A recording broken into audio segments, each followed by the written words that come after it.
The Sopranos, without a doubt, the groundbreaking, probably the best television series ever, paved the way for all the good ones to follow. I had the pleasure, the privilege of meeting so many of the Sopranos actors. Was there a couple of weeks ago at the Sopranos Con. It was great. So many of them stand out. One of them today, you're going to meet Federico Castelluccio, great guy. And I want to tell you this, when they picked the role of enforcer, they took a Napolitan, like me. They didn't ask for a Sicilian, they took a Napolitan because really, in a mob life, it was the Napolitans that made it work. Watch it, coming up.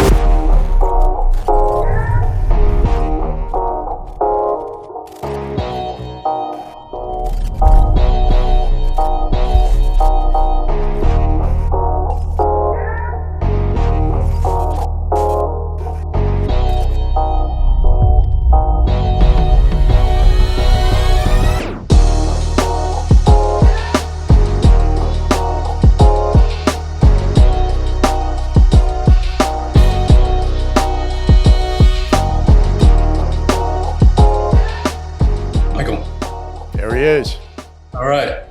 Man, you got those beautiful paintings in the background. Yeah, thank you. This is part of my collection, probably close to 30 years. Wow. Collecting Italian old masters. Now, are these any of them that you painted are back there at all? No, actually, some of the ones I'm working on are right around there, right around by my easel. And then there's a self-portrait around the other side. Where are you, in Jersey? Yes, I'm in Jersey, Morris County. All right, very good. Well, we're out here in sunny Southern California.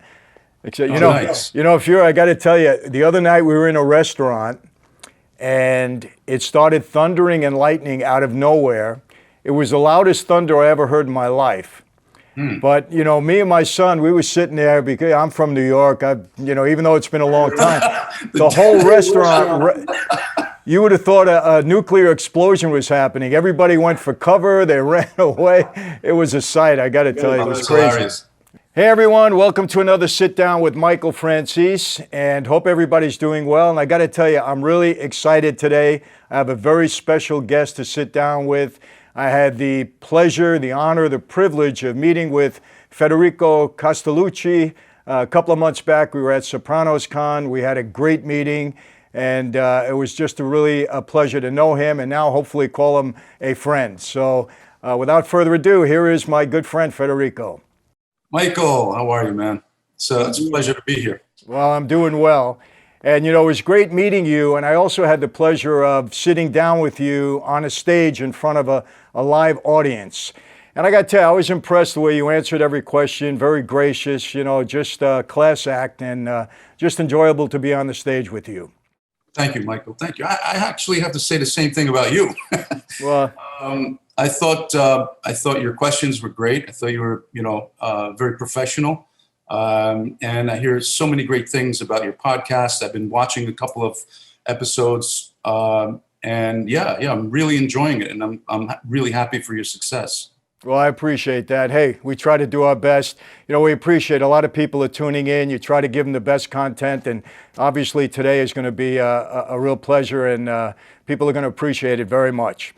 I got to ask you something right off the bat. Have you seen the movie, Saints of Newark? Oh, man, I am itching to see it. I can't wait. I've been working on several films, these days. And also a film festival. I directed a short film that played at the Reading Film Festival in Pennsylvania. And so I haven't had a minute. I'm working on a painting. I'm working till about 3:30, 4:30 in the morning. Mm-hmm. So time is very scarce, but I'm so looking forward to seeing it. And have you seen it? I have, Federico. Right, don't give me any plot lines or anything. I haven't seen any reviews or anything, so it'll be just watching it and getting my own thoughts on it. Well, I'd love for you to do this. After you do watch it, hit me up, send me a text or a call or whatever. I'd just love to see, how you feel about it. I will, absolutely. Being part of the original Sopranos cast, actually not the original, like when they started off, but, in the second season, you have a connection to it. You have a love for these characters, even though I've worked on the show. So I hope that David Chase achieved that in this, in this new film with these new characters. I don't know how the audience is going to accept them, but we'll see. I hope it's good. Well, you will make that decision after you see it. And I got to tell you, we have a tremendous following from Sopranos fans, like they are all over the world. And I think they'd love to hear, just the history with you, how you got called for the part. Before we get into that, I got to tell everybody, Federico comes from Naples. And so we have something, we're paisans, because my whole family, mom and dad, are all from Naples. So we have a kindred there, and I love that. It's great. But I have an affinity for Naples. I mean, I grew up in a very Italian neighborhood in Paterson, New Jersey, where, we had many Sicilians in the area and also Napolitans. So I was actually born in Naples. I don't know if most people know that, but I was actually born in Napoli città. There are a lot of people that say, "Hey, I was born in Naples," and then you find out they were born in the outskirts. Right. But my birth certificate says Napoli, which I'm very proud of. Absolutely. So when I grew up in Paterson, New Jersey, on 21st Avenue in Paterson, there were a lot of social clubs in the area. And when I wound up getting the role of Furio, wound up winning that role. Even before that, every actor wants to do their research. They want to do as much research as possible because this character, number one, had to speak with an Italian accent, but also be able to speak Italian. And, knowing that the Sopranos family came from near Naples, near, Avellino, right. And they spoke with the same accent. That was basically the accent I've been hearing my whole life with my father, God rest his soul, There are little nuances when people speak from like a different part of Italy, like Sicily. Right. And also when you're from Naples, there's different intonalities as well. Like, for example, with the accent saying money, right? Like maybe a Sicilian might say mani and a Neapolitan might say money. Right. Like very, very little different nuances that I was listening to when I was creating this character. It's funny because, and I've noticed that too. My dad was born in Naples. Oh, was he? Yeah, he was. And right in the city of Naples. He was born right in the city of Naples. Actually, my grandparents, they came over here prior to my dad being born, but my grandfather and grandmother used to go back on a boat trip every year. They'd go back to Naples every year. And my father was born in Naples on one of those boat trips. Oh, my God, really? Yeah. And he was very proud of that. But, I happened to be talking to him about 2 years ago. We were talking about The Sopranos, and he looked at me and he said, "You know the guy that plays Furio?" I said, "Well, I don't know him." I said, "Yeah," but he said, "He's from Napoli." He says, "He's the best actor in the whole show." He actually watched the show? Yeah. Oh, yeah. Wasn't he inside, though? I mean, that's when he came out. Yeah, when he came out. Yeah, he was watching it. He was in a home for a while, but I think he watched it even in there. Yeah, you can't get a better compliment than that. No, he was very proud of you, for sure, Oh, that's awesome. That's but, cool. Tell us how that whole role came about. I mean, people would love to hear it. Absolutely. I'll start from how I even heard about The Sopranos. At the time, I was in a new relationship, and the girl, my ex-girlfriend at the time, Stephanie Norwood, she was a model, a Ford model and stuff, and she was also transitioning into acting.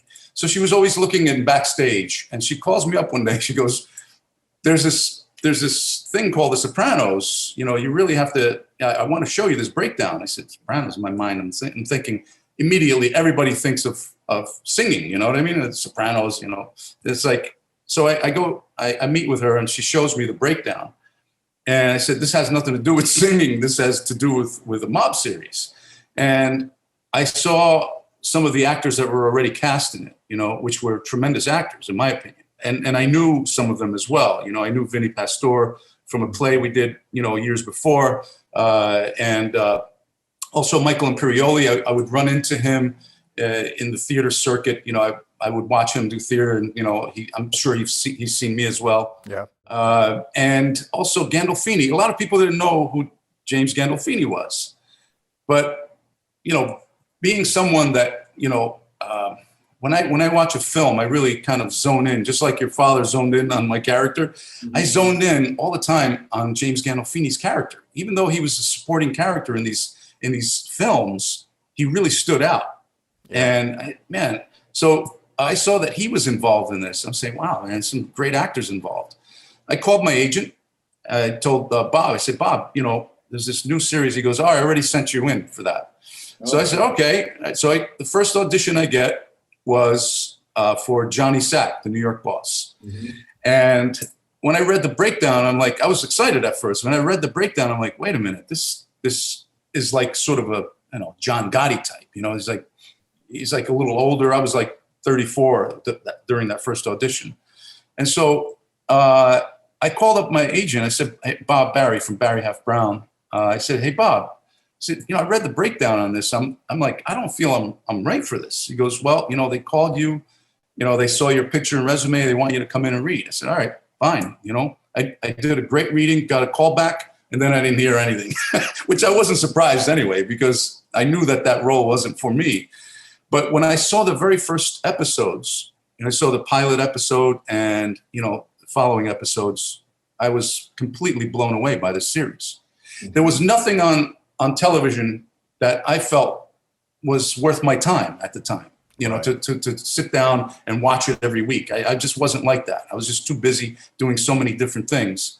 And so this show, the pilot episode, completely gave me another feeling, another excitement about watching TV again.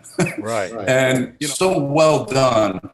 And the acting was great. And it was about people that I grew up around, I grew up in Paterson, New Jersey, which was, largely, Genovese family, right. And some Gambinos as well.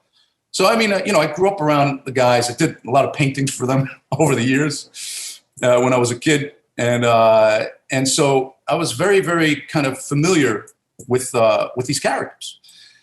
And so I really felt, as an actor coming from Jersey, this show was taking place in New Jersey, that I really had something to offer. I really had to, I really thought that this was something that I could, offer something to, And so I called my agent and I said, listen, I think after watching the pilot episode and a couple episodes, I said, this is not something that I want to come in and do like an under five or it's under five is under 5 lines, like a day player, basically. You come in, you do your thing, and then you're gone, and that's it. I said to him, I think this is such an important work that I'm looking at that I would love to have like a couple of episodes, like a character arc, something with a character arc. And he said, okay. So, he stopped sending my picture in for these, day player roles. And about, I would say, the beginning of the second season, when they were in hiatus from the first season, he sends me basically a fax. And he calls me up and he says, I just sent you a fax for a character that I think you're going to like. I read it. I read the breakdown, and characters like, it was originally slated as Furio's cousin from Naples. Mm-hmm. I read the breakdown, and you have to be able to speak Italian and also have to be able to speak with a convincing Italian accent. And prior to that, I had done plays, where my characters, had an Italian accent. And so I was conscious of what needed to be done in order to make and to do a convincing Italian accent. And a believable one, because there's hokey ones that, and then there's believable ones that I wanted people to think that this guy is right off the boat, right from Naples. And so that's when I started doing all my homework. And I said, this guy's from Naples and he comes to New Jersey. That's basically my life, really. Well, I love to hear that, because authenticity, when I watch a mob-related movie, means everything to me. I told you we got this TV series now that's, by the way, they're starting to cast it. Oh, they really? Yeah, they just everything's completed. Fantastic! Congratulations. Thank you. They gave it to one actor, and what we're told, Furio, and again, I don't know for sure, that if this actor accepts the role, that we'll have a immediate series buy on this. So from the network. So we'll see. Let me. I'm not going to ask you who it is, but you have an A-list actor attached. Yes. Or about to be attached. Well, if it works out between the production company and him, yes. Then we would have it. Yeah, they're told we'll have an immediate go on the series. Kennedy Marshall told me that. And by the way, I'm going to tell you again, I want you to, if you're interested, I know you're a busy guy. You have so many opportunities out there. But when they're ready to go, I would love for you to, to get involved. Absolutely. And I told you when we were on stage, I would be honored to do it. I really would, because I have a feeling that, it's going to be a quality project. And, because of everything that I've seen you do so far. Well, thank you. And, the way you have quality projects is to have quality people involved. So, and you would definitely be one of them. And, it's what you said about The Sopranos is so true. And so many people have said that to me. Sopranos was the series that opened the door for all of these tremendous series to follow. It broke the ground. It raised the level of quality on television to a large degree, to where, honestly, I enjoy TV now and, on streaming platforms more than I do the movies. And it was all The Sopranos. 100% right. Your work all contributed to that.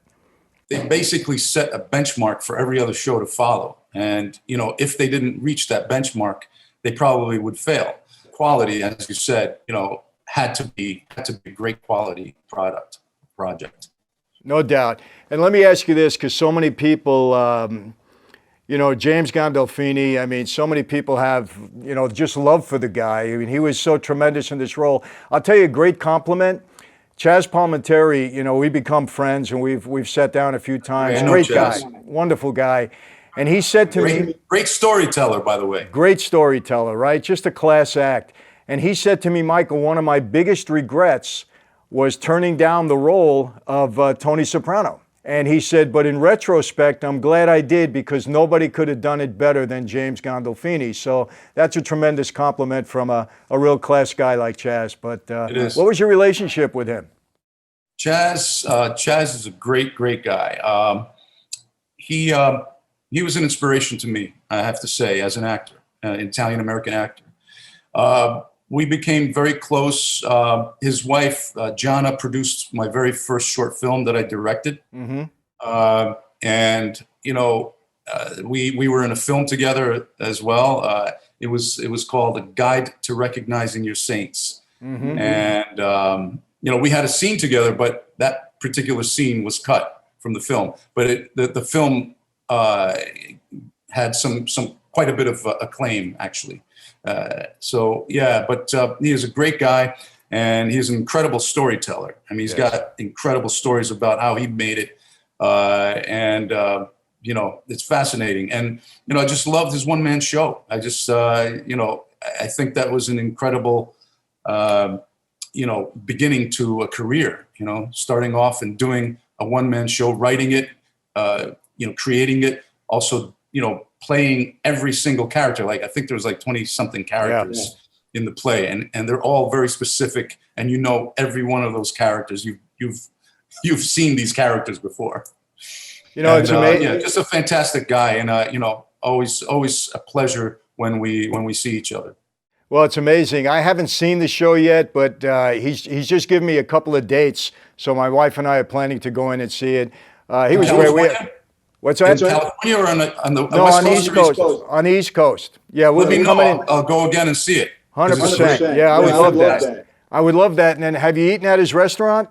Yes. Yeah. Also, I mean, terrific. Very high quality food. Excellent restaurant. Absolutely. Yeah. We loved it. It's funny that I just because this struck me so good, I went to pick up the check, right? And he looked at me and he said, "You can't even attempt to do that in my restaurant."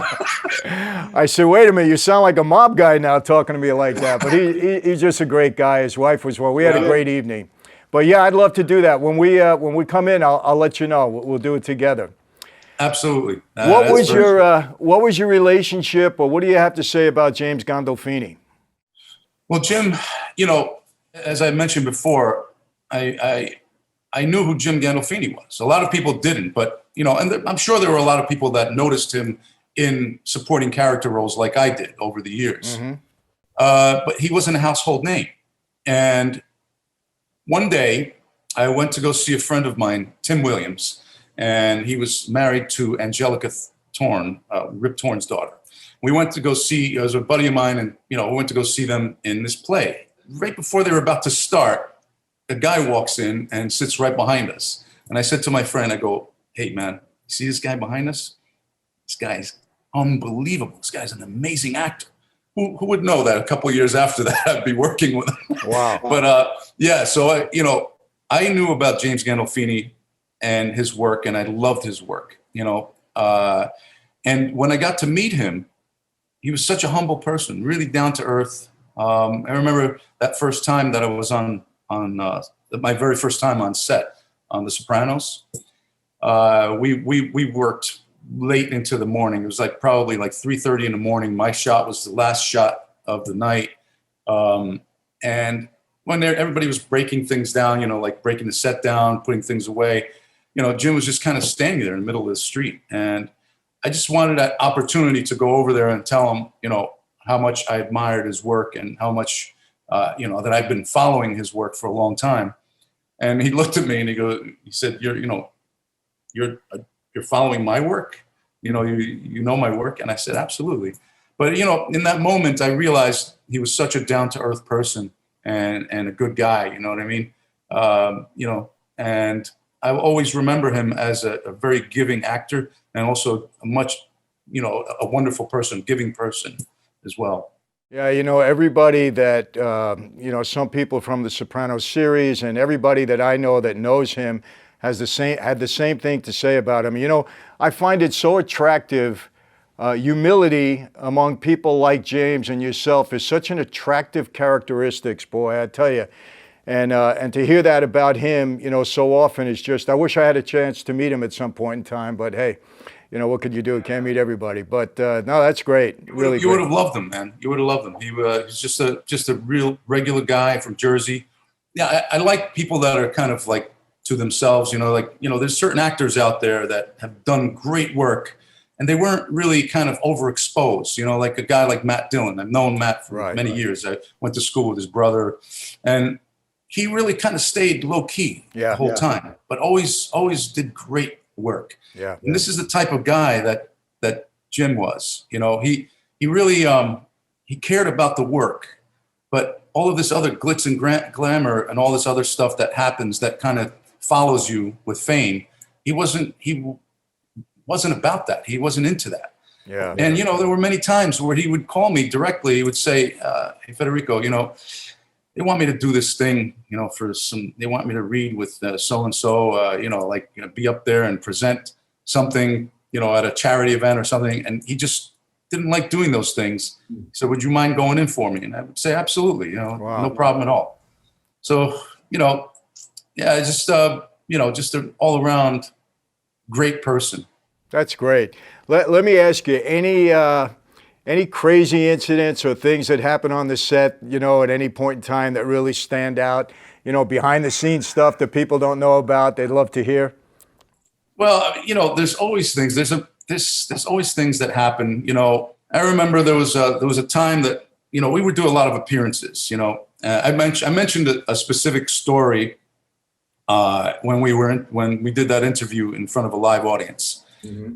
But there were other incidences where we were doing appearances, and sometimes we would stay out too late, and a lot of people wouldn't show up in the morning for work. And so one time there was this friend of ours who basically who worked on the production. He was also an actor. They made him an actor afterwards. Mm-hmm. So he was the one who set up the appearances for us, some of the appearances. So one of the producers was looking for him that day. I remember coming in. I was a little late too. And they wanted to fire this guy. because they knew he was the guy that made everybody late. You know, it's time is money in this business. So the word got back to Jim that they wanted to fire this guy, and he loved this guy. He's a younger guy that worked in the production end of it, and he runs up to the office and he says, you know, if you fire this guy, his name was Jeff. If you fire Jeff, then you got to fire me. Wow. That's how much, and he was, you know, Jeff wasn't the highest on the totem pole, you know, but we all loved him, you know, and so, yeah, I mean, he, you know, that's the type of guy, again, that Jim was. He really stood up for everyone, you know. That's amazing. And I got to ask you this, and I've asked this of every actor that I've ever sat down with, because this is a deficiency that I have. You're a very accomplished actor. You've done a million things. You got credits a mile long. I don't know if people know that, but I looked you up and so impressed. But how do you remember the lines? How do you do that? How do you remember the dialogue in the script? You know, I find that so hard. You know, when I go up on the stage, I've been a speaker for 25 years. I can't even read my own notes. They throw me off. I have to do everything from my heart and my head. So to me, I have such a respect for actors now, because not only are you remembering all those lines, but you're playing somebody else.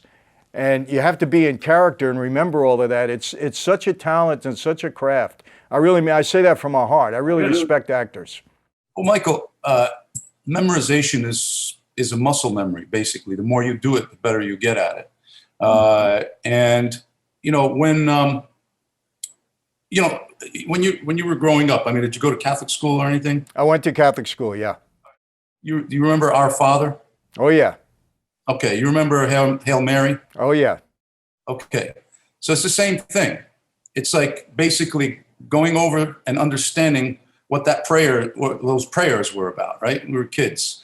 I still know them to this day. Me right? too. Just like you do. And so it's basically the same thing. But with memorization, that's not the most important part of acting. What the most important part is understanding the situation you're in and understanding who you are as a character and where your character came from. And that is called creating a character Bible. Once you understand all of this stuff about your character and you understand the situation, then the words come on top of that. And it's much easier for you to remember these lines. Now, when you're doing theater, when you're on stage, you know, you're rehearsing for, you know, maybe sometimes 6 to 8 weeks prior to opening the play.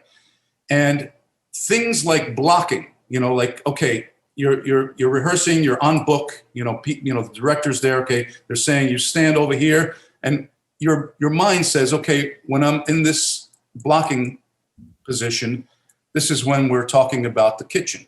When we're in that, we're talking about that. So everything in theater helps you with your memorization, including the blocking. Wow. But I remember times on The Sopranos where we would stay out really late, and so we'd come to work in the morning and stuff. And the most important thing for an actor is to just memorize your lines, know your lines, and know the situation, and then you're doing the scene. Well, there were sometimes some actors, I won't say who, but they would have the script like right there underneath, and with every scene it would be like, okay, and then going, But sometimes it happens when you have a lot of dialogue. It's okay. And also, I recently worked on a film in Sicily where the actor, a very famous actor actually, came in from another film and didn't have time to memorize the lines. So he had the production put cue cards up all over the place. He did. Wow. For him.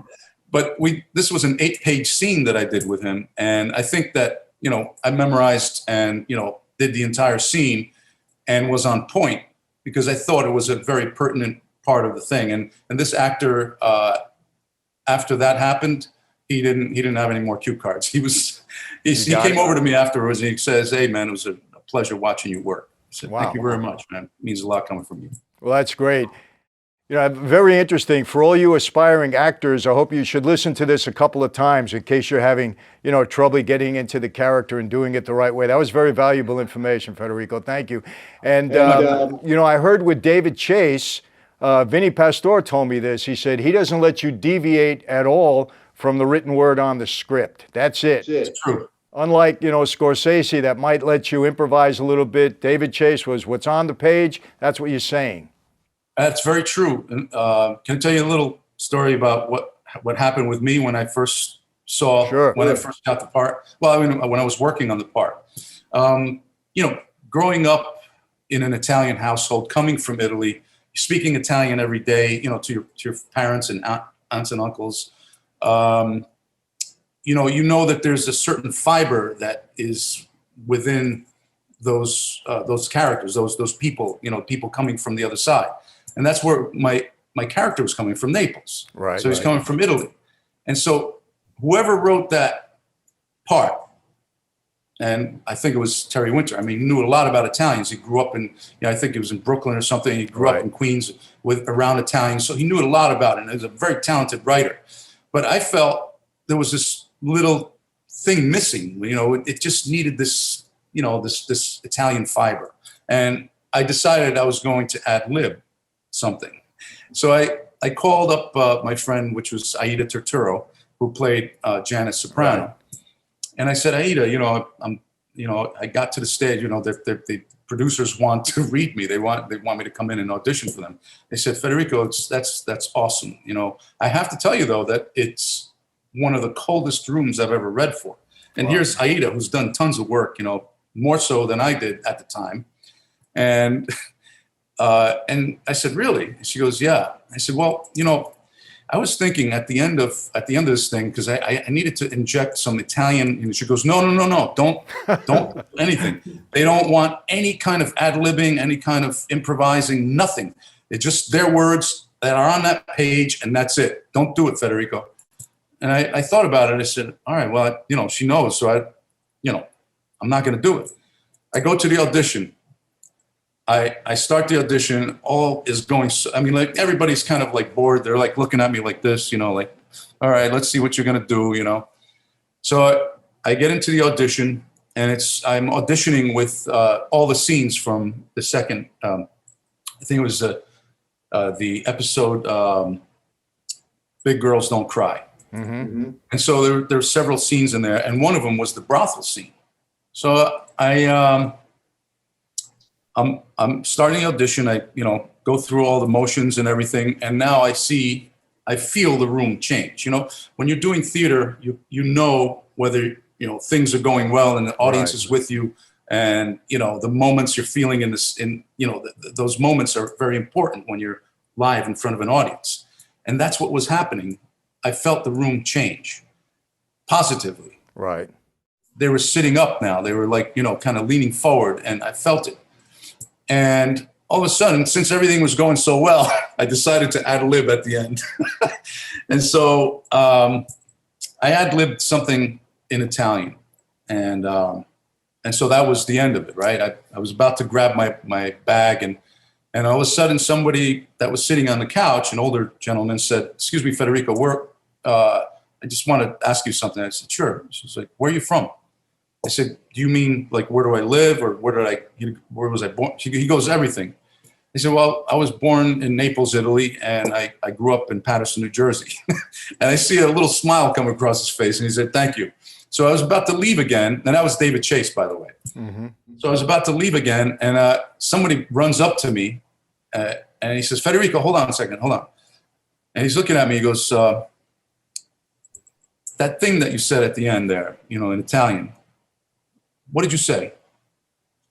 And I said, sia fortunato che non dà già ammazzata, puttana.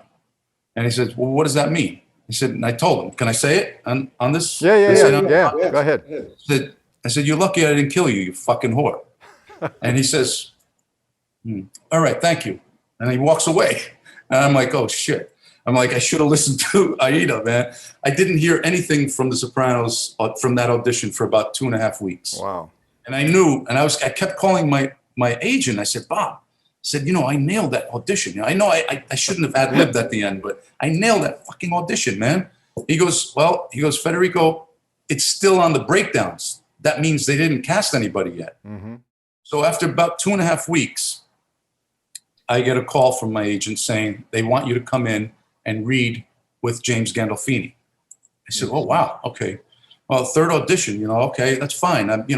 I usually get it in the first or second, but I'm just kidding.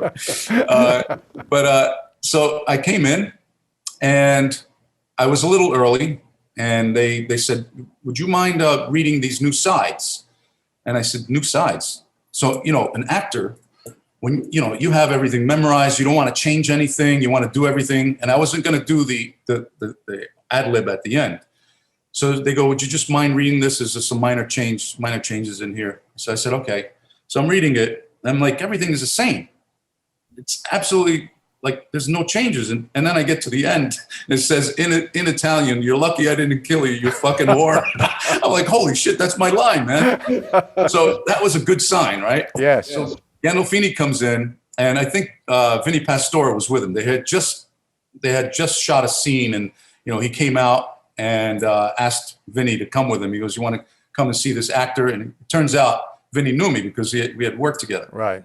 So so we did the audition, went incredibly well, and then the production assistant comes over and says, Federico, would you mind reading this? So, look, when you get a cold reading, it's the worst thing for an actor, mm-hmm. because you don't know what it's about. You don't know what the situation is. So you got to make your choices real quick. So they said, you can go outside. I said, give me a few minutes, take your time. I read it, and it was all in, most of it was had to be translated in Italian. Mm-hmm.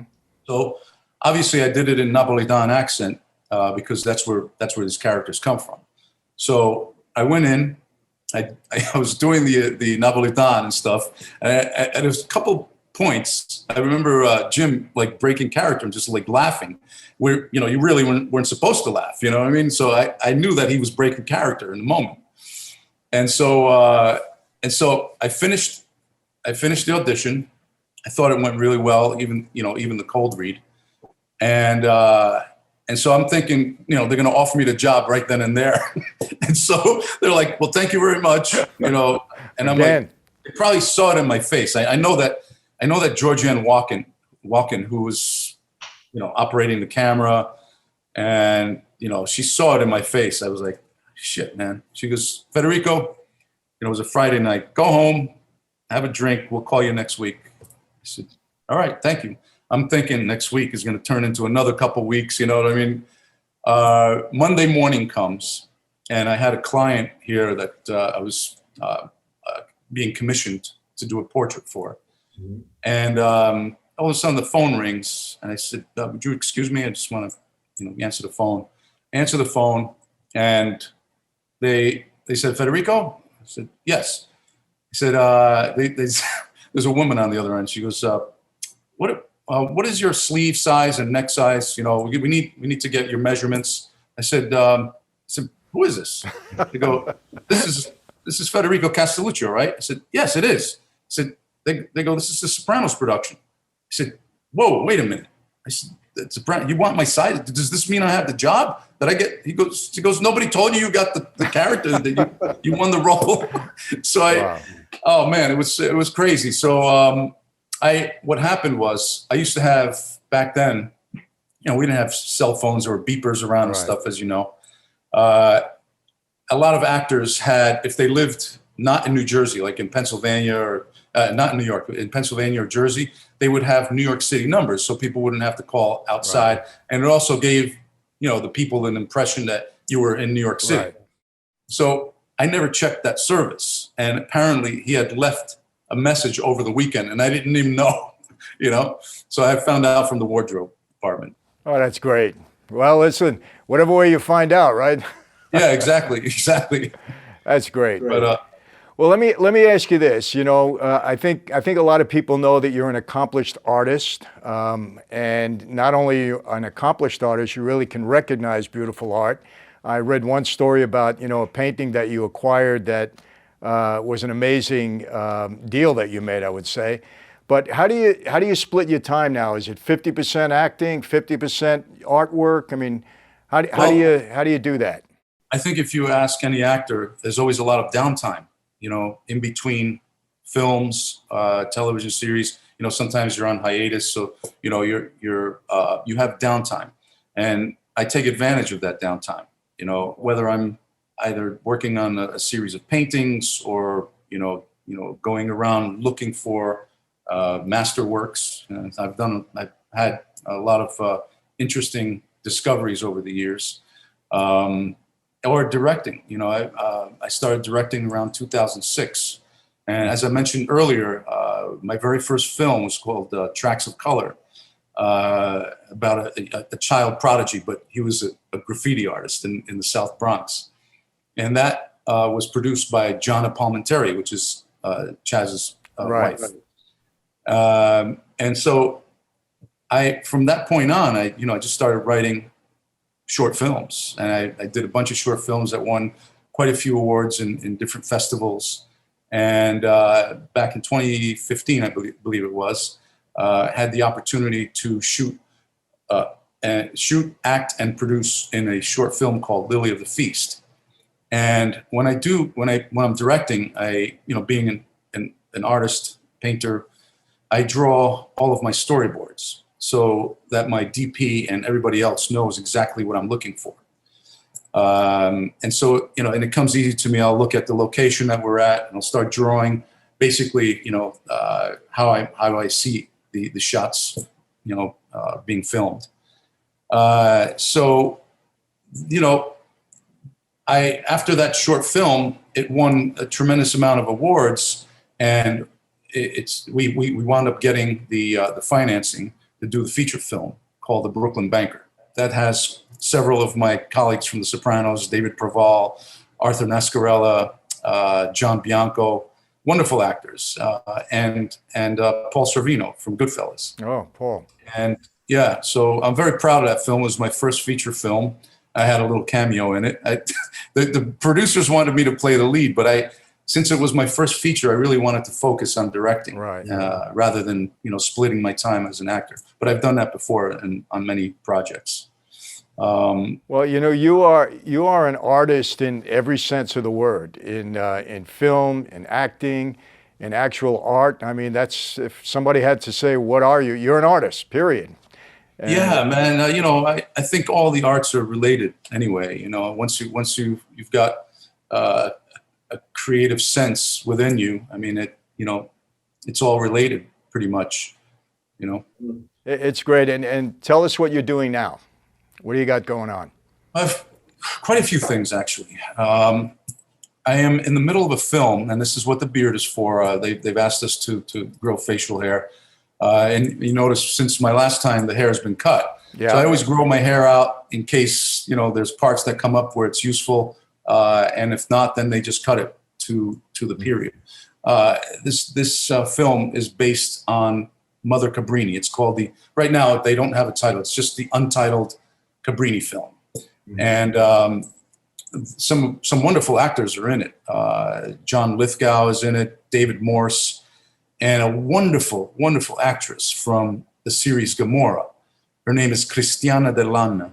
She's playing the lead. She's going from a mob series into playing a nun, very famous nun who was the first person to be canonized as a saint in America. Right. Right. So I'm working on that. Will that be a theatrical release?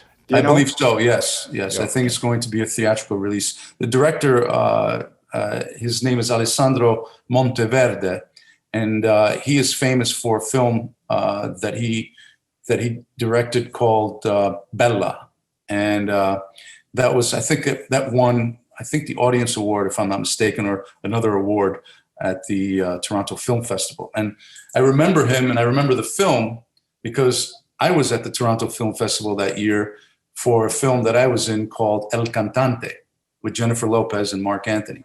All right, let me stop you there. It's probably my wife's favorite film of all time. You're kidding me, really? Oh, yeah. She loved that. I played Jerry Masucci. Yeah, I know. On the records. We watched it about 2 weeks ago. She had me watch it again because it was just a great movie. Great movie, man. It was it was a sleeper, man. Because like, I think that the Puerto Rican community, and this is just my thoughts. I think the Puerto Rican community loved Hector Lavoe so much that they focused a lot on his drug abuse and how the dark side of Hector Lavoe. But they loved this guy because of his. He was just like one of their heroes, And so, yeah, I thought that it should have done a lot better, that film. Well, he was brilliant in that film. He did a great job. Oh my God, yeah, yeah. Mark Anthony's a natural. He's a natural. Like I said, all the arts are related. We know him as a singer. Yes. And first thing I ever saw Mark Anthony in was a film called The Big Night. One of my favorite films. Actually, the cinematographer Ken Kelch from that film was my cinematographer on my first feature film, The Brooklyn Banker. And so, he didn't say one word in that film. He was just a silent actor pretty much. But you watch this kid and you're like, wow, this guy was great. And he didn't even say one word. No, he was terrific. He's, I love Latin music. It's amazing that I always love Latin music and I end up marrying a Latin woman, but. Oh, wow. He's my favorite singer, Latin singer. I love him. Absolutely. Yeah, he's terrific. That was a great movie. Great movie. Yeah, and I noticed.